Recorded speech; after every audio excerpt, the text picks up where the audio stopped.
যখন আমি আমার ঘর থেকে বের হলাম তখন আমার মনে হলো যেন আশেপাশে কিছু অদ্ভুত ঘটছে। হঠাৎ করে আমি দেখলাম পাশের ঘরে থেকে কিছু অদ্ভুত আওয়াজ আসছে। আমি সেই আওয়াজগুলো মনোযোগ দিয়ে শুনতে চেষ্টা করলাম। এরপর আমি আস্তে করে দরজার কাছে গিয়ে দাঁড়ালাম এবং কান পেতে শুনতে লাগলাম। হঠাৎ আমি মায়ের গলার শব্দ শুনতে পেলাম। আমার মনে হলো এখানে কিছু একটা ঠিক নেই। আমি ভাবলাম ভেতরে ঠিক কি হচ্ছে সেটা দেখা দরকার। কিন্তু সমস্যা হলো ঘরের দরজা ভেতর থেকে বন্ধ ছিল এবং ঘরে কোনো জানালাও ছিল না। তখন আমার মাথায় একটি বুদ্ধি এলো। আমি আস্তে করে এক চোখ বন্ধ করলাম এবং তালার চাবির ছিদ্র দিয়ে ভেতরে দেখার চেষ্টা করলাম। আমি যা দেখলাম তা আমাকে স্তম্ভিত করে দিল। আমি লক্ষ্য করলাম মা এবং চাচা একসাথে এমন কিছু করছেন যা আমার ধারণার বাইরে ছিল। তারা খুব কাছাকাছি বসেছিলেন, যেন কোনো গোপনীয় বিষয় আলোচনা করছেন। মায়ের চোখে অদ্ভুত এক মায়া আর চাচার মুখে একরকম দুষ্টু হাসি ছিল। এই দৃশ্য দেখে আমার হৃদয় ভারী হয়ে উঠল। আমি ভেতরে ভেতরে অস্বস্তি অনুভব করছিলাম। মায়ের এই রূপ আমি আগে কখনো দেখিনি। আমার মনে হতে লাগলো এরকম কিছু তো আমি কখনো ভাবিনি। কিন্তু কেন জানি না, আমার মনে তখন এক অদ্ভুত অনুভূতি হচ্ছিল। ভেতরে যেন একটা অস্বস্তি কাজ করছিল। এরপর আমার মাথায় এক নতুন চিন্তা এলো। চাচার প্রতি মায়ের আচরণ আমাকে গভীরভাবে নাড়া দিয়েছিল। আমিও তো একদিন চাচার সাথে কিছুটা সময় কাটাতে পারি। এক অদ্ভুত উত্তেজনা আমার হৃদয় ছুঁয়ে গেল। নিজেকে প্রমাণ করার জন্য আমারও তো সুযোগ আসতে পারে।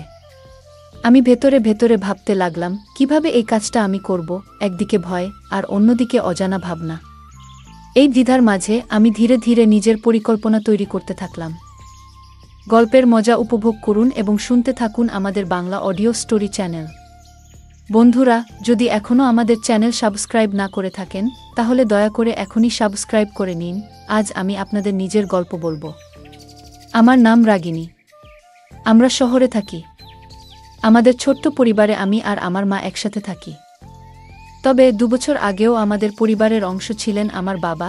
একটি মর্মান্তিক গাড়ি দুর্ঘটনায় আমরা বাবাকে চিরদিনের জন্য হারাই। বাবার মৃত্যুর খবর শুনে তার খুব ঘনিষ্ঠ বন্ধু মনোজ চাচা আমাদের দেখতে আসেন। কিছুদিন আমাদের সঙ্গে থেকেও যান। তবে জরুরি কাজের কারণে তাকে ফিরে যেতে হয়। যাওয়ার আগে তিনি আমাদের প্রতিশ্রুতি দিয়েছিলেন যে তিনি সবসময় আমাদের পাশে থাকবেন। আমার বাবার মৃত্যুর পর মনোজ চাচাই ছিলেন একমাত্র ব্যক্তি যিনি আমাদের পরিবারের সঙ্গে গভীরভাবে জড়িয়েছিলেন। ছোটবেলা থেকেই তিনি আমাদের বাড়িতে আসতেন। বাবা মায়ের খুব কাছের বন্ধু ছিলেন। তার সঙ্গে আমাদের সম্পর্ক এতটাই গভীর ছিল যে তিনি শুধুমাত্র বাবার বন্ধু নন, আমাদের পরিবারের একজন সদস্য বলেই মনে হতো। আমি যখন ছোট ছিলাম তখন মনোজ চাচা প্রায়ই আমাদের বাড়িতে আসতেন এবং আমার জন্য চকলেট নিয়ে আসতেন। আমি খুশিতে তার গলায় ঝাঁপিয়ে পড়তাম এবং তার সঙ্গে খেলায় মেতে উঠতাম। তবে এখন আমি 19 বছর বয়সী, বড় হয়ে গেছি। আর সেই শৈশবের খেলা কৌতুক ধীরে ধীরে কমে গেছে। তবুও আজও যখন চাচার সঙ্গে দেখা হয় আমি তাকে আলিঙ্গন করি। বাবার মৃত্যুর পর থেকে মা খুবই একা হয়ে গেছেন। আমি জানি না তিনি আবার আগের মতো সুখী হতে পারবেন কিনা। তবে যখনই চাচা আমাদের বাড়িতে আসেন মায়ের মুখে এক আনন্দ ফুটে ওঠে। এটা দেখে আমার মনে হয় আমি মায়ের দুঃখ কখনো মেনে নিতে পারবো না। আমি সিদ্ধান্ত নিয়েছিলাম মাকে আর কখনো একা বা দুঃখী হতে দেব না। আমার মা এখন 40 বছর বয়সী, কিন্তু তাকে দেখলে 25 বছরের কোনো তরুণীর মতোই লাগে। যখনই আমরা মা মেয়ে একসঙ্গে বাজারে যাই সবাই এমনভাবে তাকায় যেন আমরা 2 বোন। মায়ের সৌন্দর্য আর স্মার্টনেস দেখে অনেকেই অবাক হয়ে যায়। একদিন আমি ভাবছিলাম মায়ের একাকিত্ব দূর করার জন্য এমন কাউকে দরকার যার সঙ্গে মা তার মনের সব কথা বলতে পারবেন। কিন্তু এমন মানুষ কে হতে পারে? আমি অনেক ভেবেও কিছু বুঝে উঠতে পারছিলাম না। ঠিক তখনই আমার মনে হলো কেন না মনোজ চাচার সঙ্গে কথা বলা যায়। আমি কোনো দ্বিধা না করে তাকে ফোন করলাম। প্রথমবার চাচা ফোন ধরেননি, হয়তো কাজের মধ্যে ব্যস্ত ছিলেন। কিন্তু আমি জানতাম তিনি আমাদের সবসময় গুরুত্ব দেন এবং মায়ের সুখের জন্য কিছু করতে পারবেন। আমার ফোন বেজে উঠল। আমি স্ক্রিনে দেখলাম মনোজ চাচার নাম ভেসে উঠছে। আমি খুব খুশি হলাম এবং দ্রুত কল রিসিভ করলাম। কল ধরতেই চাচা বললেন, সরি বেটা, একটু আগে একটা মিটিংয়ে ব্যস্ত ছিলাম তাই তোমার কল রিসিভ করতে পারিনি। আমি হাসতে হাসতে বললাম, কোনো সমস্যা নেই চাচা, আপনি ফোন করেছেন এতটুকুই যথেষ্ট। চাচা মৃদু হাসি দিয়ে বললেন, আর তোমার সঙ্গে কথা বলবো না তো কাকে বলবো? এই পৃথিবীতে তুমিই তো আমার আপন। বন্ধুরা, আপনাদের জানিয়ে রাখি, মনোজ চাচা এখনও বিয়ে করেননি এবং একাই থাকেন। আমরা সবাই তাকে অনেকবার বিয়ে করার জন্য বলেছি, কিন্তু তিনি কখনোই এ বিষয়ে সিরিয়াস হননি। এরপর আমি বললাম, চাচা, যদি কিছু মনে না করেন, আমি আপনাকে একটা কথা বলতে চাই। চাচা বললেন, বলো বেটা, কি বলতে চাও? আমি বলতে শুরু করলাম, চাচা, বাবা আমাদের ছেড়ে যাওয়ার পর থেকে মা খুবই একা হয়ে গেছেন। তিনি কারো সঙ্গে ঠিকমতো কথা বলেন না, খাওয়া দাওয়া ভালোভাবে করেন না।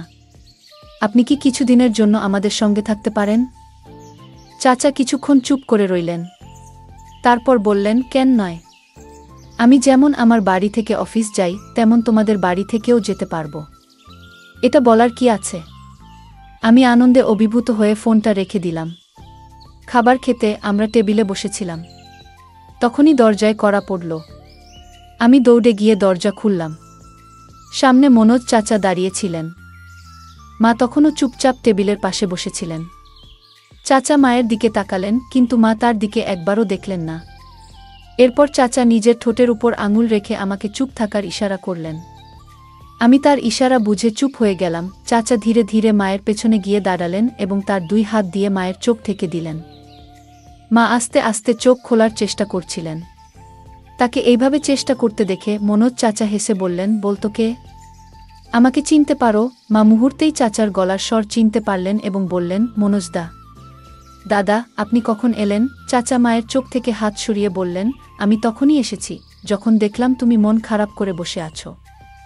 আমি লক্ষ্য করছিলাম চাচার উপস্থিতিতে মা কতটা খুশি হয়ে উঠেছেন। তার মুখে যেন এক অদ্ভুত প্রশান্তি এসেছে, যেন সমস্ত টেনশন মুছে গেছে। তখন চাচা বললেন, মমতা, এবার থেকে আমি সবসময় তোমাদের সঙ্গেই থাকব। আর কখনো তোমাদের ছেড়ে যাব না। বন্ধুকে একা রেখে তার কষ্ট দেখার মতো মানুষ আমি নই। বন্ধুত্বের ঋণ তো বন্ধু শোধ করবেই। মনোজ চাচার এই কথা শুনে মা ভীষণ খুশি হলেন যে এবার থেকে চাচা সবসময় আমাদের সঙ্গে থাকবেন। আমরা সবাই একসঙ্গে বসে খেতে লাগলাম এবং অনেক কথা বললাম। সেদিন আমরা সবাই এক ঘরে শুয়ে পড়লাম এবং রাতভর গল্প করতে করতে সময় কাটালাম। পরের দিন সকালে চাচার অফিসে যাওয়ার কথা ছিল, তাই তিনি আগে ঘুমিয়ে পড়লেন। আমি তার পাশে বসে গল্প করছিলাম, আর কখন ঘুমিয়ে পড়েছি টের পাইনি। সকাল কবে হলো বুঝতেই পারিনি। মা সকালে উঠে নাস্তা বানিয়ে ফেলেছিলেন, আর চাচা তৈরি হয়ে গেলেন। আমরা সকলে একসঙ্গে নাস্তা করলাম। তারপর চাচা অফিসে চলে গেলেন। এভাবে আমাদের দিনগুলো কাটতে লাগল। আমি চাচাকে বাবার মতোই মনে করতে শুরু করলাম। সত্যি বলতে তিনি আমার নিজের বাবার চেয়েও বেশি গুরুত্ব পেতে লাগলেন, কারণ তিনি আমাদের সঙ্গে ছিলেন, আমাদের খেয়াল রাখছিলেন। এক রাতে আমি আমার ঘরে শুয়েছিলাম। হঠাৎ খুব খারাপ একটি স্বপ্ন দেখলাম। সেই স্বপ্নে আমার বাবাও ছিলেন। আমি ভীষণ ভয় পেয়ে ঘুম থেকে উঠে পড়লাম। আমার কপাল দিয়ে ঘাম ঝরছিল, গলা শুকিয়ে যাচ্ছিল। তাই আমি পানি খেতে চাইলাম, কিন্তু দেখলাম আমার জগটা পুরো ফাঁকা। আমি ভাবলাম রান্নাঘর থেকে পানি নিয়ে আসি।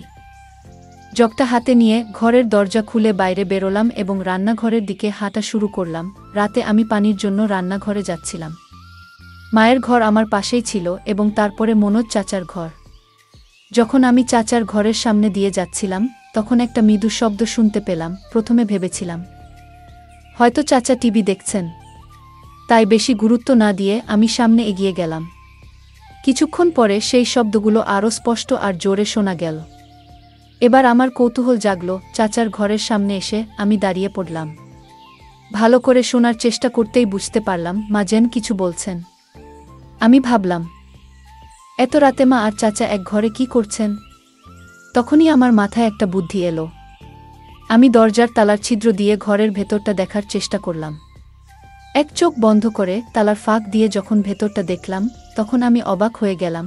আমি ভেতরে যা দেখলাম তা আমাকে বিস্মিত করে দিল। মনে হচ্ছিল এমন কিছু আমি কখনো কল্পনাও করিনি, যা আমার নিজের জন্যই অস্বস্তিকর ছিল। আমি নিজেকে শান্ত করার চেষ্টা করছিলাম, কিন্তু কিছুক্ষণের মধ্যেই আমি অসচেতন হয়ে পড়লাম। পরে দেখলাম মা বিছানায় শুয়ে আছেন এবং মনোজ চাচার সঙ্গে কথা বলছেন। মা বললেন, মনোজদা, এবার থেকে আমাদের ছেড়ে কোথাও যেও না। চাচা মায়ের হাত ধরে বললেন, তোমার আর রাগিনীর খেয়াল রাখার দায়িত্ব এখন থেকে আমার। এই কথাগুলো শোনার পর আমি ধীরে ধীরে নিজের ঘরে ফিরে এলাম। রান্নাঘর থেকে পানি নিয়ে এসে শুয়ে পড়লাম, কিন্তু ঘুম আর এলো না। বারবার মনে সেই দৃশ্য ভেসে উঠছিল। যতই ঘুমানোর চেষ্টা করি কিছুতেই মন শান্ত হচ্ছিল না। ভোর হতে আর বেশি দেরি ছিল না। আমি উঠে গিয়ে বাথরুমে ফ্রেশ হলাম। তারপর গোলাপি রঙের একটি হালকা পোশাক পরে নিলাম। পোশাকটি স্বচ্ছ ছিল এবং আমাকে দেখতে বেশ সুন্দর লাগছিল। আমি যখন বাইরে এলাম দেখলাম মনোজ চাচা সোফায় বসে নাস্তা করছেন। ভেজা চুলে তোয়ালে পেঁচিয়ে আমি তার সামনে গিয়ে দাঁড়ালাম এবং মুখে বললাম, চাচা কেমন লাগছে আমাকে? মনোজ চাচা মুচকি হেসে বললেন, বাহ রাগিনী, আজ তো তোমাকে একেবারে অপূর্ব দেখাচ্ছে। আমি যখন মনোজ চাচার কথা শুনলাম তোমাকে আজ খুব সুন্দর লাগছে, তখন আমি খুব আনন্দিত হলাম। চাচার পাশে গিয়ে চুপচাপ বসে রইলাম। কিছুক্ষণ পরে চাচা অফিসের জন্য তৈরি হতে লাগলেন। আমি হঠাৎ উঠে গিয়ে চাচাকে আলিঙ্গন করলাম। মনে হলো যেন বহুদিনের জমে থাকা আবেগ আমার ভেতর থেকে বেরিয়ে আসছে। চাচার শরীরটা মুহূর্তের জন্য কেঁপে উঠল, আর তার মুখে এক অদ্ভুত অস্বস্তির ছাপ ফুটে উঠল। সেই ছাপটা যেন মনের গভীরে লুকানো কোনো দুঃখ কিংবা অপরাধবোধের প্রকাশ। আমার চোখ ভিজে উঠছিল, যেন আমার ভালোবাসা আর মনের কষ্ট তাকে জানিয়ে দিতে চাইছিলাম। কিন্তু এটা তো কেবল গল্পের শুরু। বন্ধুরা, যদি এই গল্পটি ভালো লেগে থাকে তাহলে দয়া করে ভিডিওটি লাইক করুন এবং আমাদের চ্যানেলটি সাবস্ক্রাইব করুন। পাশে থাকা বেল আইকনটি প্রেস করুন যাতে করে আমরা যখনই নতুন ভিডিও আপলোড করি তার নোটিফিকেশন সবার আগে আপনার কাছে পৌঁছে যায়। ধন্যবাদ। দেখা হবে আমাদের পরবর্তী ভিডিওতে।